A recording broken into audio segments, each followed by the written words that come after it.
नेपाल खुसी मनाउनुस्।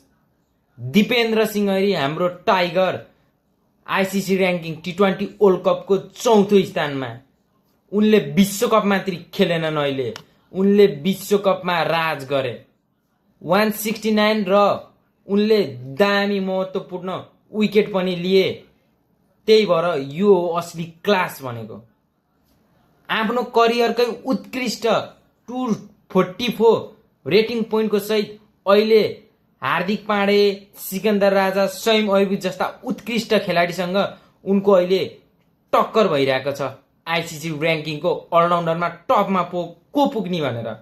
यो उचाइ पुग्ने पनि नेपाली खेलाडीमा उनी पहिलो खेलाडी हुन् र नेपालको वास्तविक ढुकढुकी भनेको दिपेन्द्र सिंह ऐरी टाइगर हो। उनले यो वर्ल्ड कपमा देखाइदिए। उनको त्यो इङ्ल्यान्डसँगको पर्फर्मेन्स, वेस्ट इन्डिजसँगको पर्फर्मेन्स र अस्ति स्कटल्यान्डसँगको त्यो 23 बलमा, यो हो असली क्लास। के दिपेन्द्र सिंह ऐरी नेपालको अहिलेसम्मकै महान क्रिकेटर हुन् त?